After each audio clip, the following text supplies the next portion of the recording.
Voici de quelle façon on implémente l'intelligence artificielle dans l'entreprise. Premièrement, toutes les tâches qui sont répétitives sont automatisées. En gros, c'est comme un peu programmer des employés virtuels qui vont faire des tâches qui sont répétitives.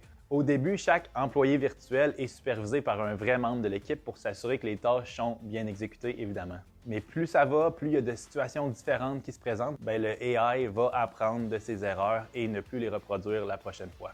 La deuxième façon est pour chacun des membres de l'équipe de créer un assistant virtuel. C'est quelque chose qui est relativement nouveau, mais ma sœur Elisabeth, elle a son assistante qui s'appelle Sarah et elle demande des conseils à Sarah, elle fait du brainstorm avec Sarah. Bref, ça nous permet de parler à un membre de ton équipe qui, sincèrement, te ressemble beaucoup et qui connaît tous les membres de l'équipe. Par exemple, Sarah sait que c'est Brigitte qui s'occupe de gérer le budget des dons et commandites. Si Ellie reçoit un courriel en lien avec les dons et commandites, Sarah va le détecter et va créer une réponse automatiquement.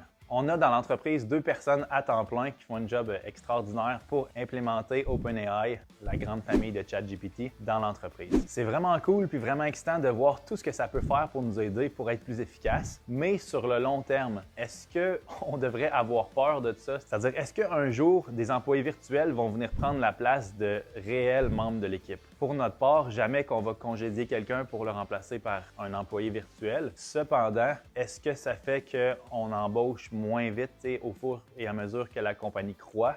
Définitivement.